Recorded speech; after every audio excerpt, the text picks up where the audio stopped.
Congratulations on making it thus far. We are in the final leg of our preparation. We will be doing a merger and acquisition framework here.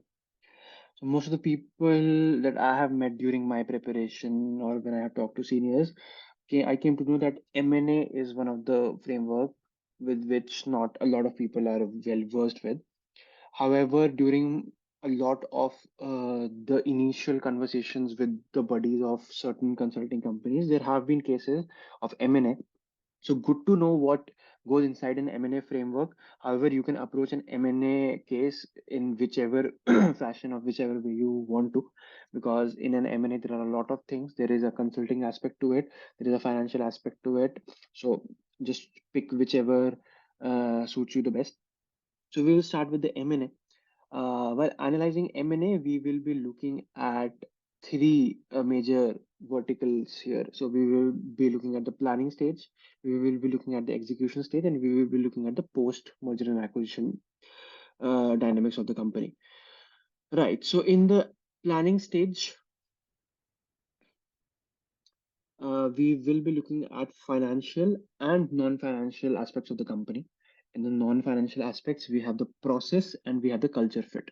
The process refers to the patents which the company has, the machines, the channels, the products which the company has. Products will also be covered in the financial part of it.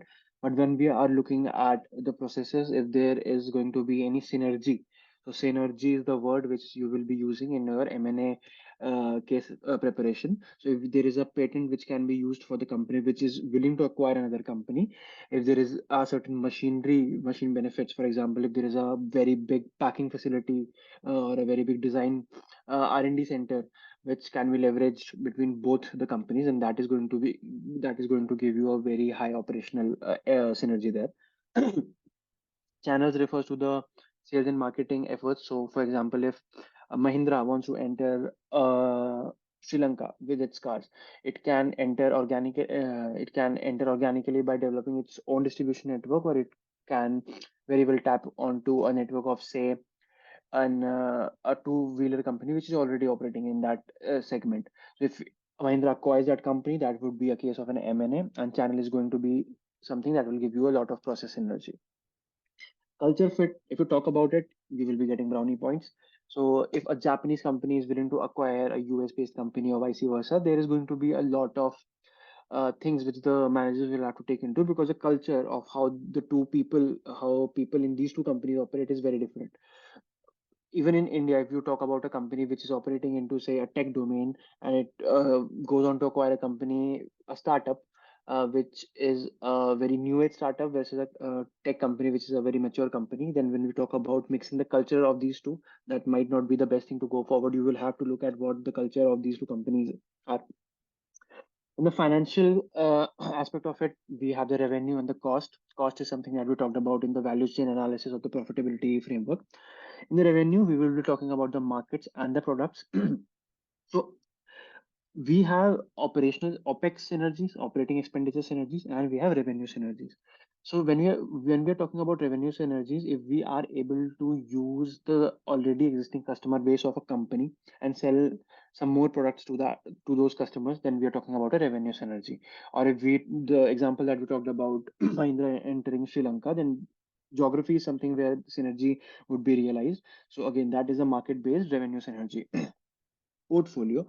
So if you know about the big HDFC Bank and HDFC parent company merger, which is going on, so there we are talking about a revenue-based synergy where the insurance company would be able to offer banking facility to its customer and vice versa. So that is a revenue synergy. When we talk about the cost, so because one is an NBFC and another is a bank, so cost of borrowing of funds of a bank are lower compared to an NBFC. So that is a cost-based operational synergy. So this is something that you might want to look at when we are talking about an M&A in that space. Once done with the planning part, you will have to look at execution. So how are you going to execute the deal? For that, you will have to look at very simple three things: operational cost. What is going to be the cost of operating that new company if you're acquiring that? Is that going to be higher than what it would be if we are not acquiring that company? So what we do here is a better off or an ownership test. If by owning that company, that asset is better, you will acquire that company. In the better of state, it is going to be better if the company is not acquired and we can go ahead with, say, a strategic alliance or a small equity minority stakeholder ownership in that company. Firepower refers to what is the amount of dry powder available with the acquiring company. By dry powder, we mean the ability to raise capital, or what is the cash which is available on their balance sheet. Firepower refers to the amount of money which can be used to acquire the company without having a significant derating risk. So by derating risk, what we mean is that often the companies are rated by companies like S&P, Moody's, Fitch. So these rating agencies give a rating based on the business risk and the financial risk of a company. If the company takes on a lot of debt, and that is a significant financial risk, and because of that, the company would be downgraded from, let us say, a triple B plus to triple B and then triple B minus. So firepower refers to what is the additional debt that the company can take on in order to acquire a company. If cash is available, well done. Go ahead with acquiring the company using your cash, but you also need cash in order to run your operations. So in firepower, you're doing an analysis of what can be used and how much of that can be used. Then you will be talking about acquisition premium. In acquisition premium, we usually talk about the goodwill of a company. What do we mean by goodwill of a company? Go ahead and Google. So we will be paying something for the brand.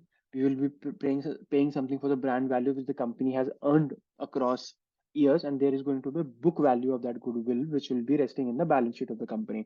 However, the company will have to pay a premium on that so that the share that are currently trading in the market can be acquired at that premium. So 10%, 15%. Talking about an acquisition premium is a full-fledged investment banking interview, but if you talk about acquisition premium, then that is good to go in a consulting case. In the post, you will just be talking about the KPIs. So if I'm merging two companies, what is going to be the debt leverage ratios of the company? What would be the turnover ratios of the company? What would be certain KPIs that we should be looking at? Should we be looking at the market growth, the customer growth, the growth in net income? What kind of KPIs are we looking at? That should be more than enough. And that is it about the M&A framework. You can come around many M&A frameworks. Again, M&A cases are not that straightforward, so you will have to probably look into a market entry case, and then that becomes an M&A case in the end. So you will have to use all the tools that you have in your arsenal. And after this, these five frameworks, you will come across certain unorthodox cases which are not based on any frameworks. So again, a point to be noted here is that these frameworks are just for practice, just for using in the first few days when you are going ahead with your consulting preparations. In the real interviews, and when you are done with, let us say, 40 cases of practice, try to come up with things and try to join more dots and come up with your own frameworks. So these frameworks are something that you might find in a book or probably somewhere with some senior. But these are frameworks which we have tried to come up with, understanding what all things can go inside a framework. So you are free to use your own frameworks and try to think out of these lines which are there. Unorthodox cases, again, try to be messy, try to be mutually exclusive and collectively exhaustive, where you're trying to understand all the aspects of a problem. So an unorthodox case would be that you found out that in IIM Indore, a lot of people are falling ill. You are hired as a consultant and go ahead by providing a strategy for that. So you will be looking at what could be possible reasons for people falling ill. You will be looking at hostels, you will be looking at messes, you will be looking at academic blocks. So this is something messy. Then when you're talking about mess, then you will be looking at food, you will be looking at water, you will be looking at the conditions where the people are sitting. So you will be looking at the plates, cutlery, whatever is being served. So in that fashion, you will have to dissect everything which is available and try to be as messy as possible. Again, easier said than done. Most of the times, if you're not coming up with everything that you can think of, ask the interviewer if you have missed on something. The person sitting next to you is there to help you solve the case and not to put you under pressure. Terms and conditions applied.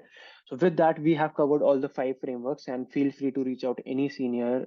Practice a lot, practice at least 50 consulting cases, and then I can assure you that you will come out with flying colors. Thank you.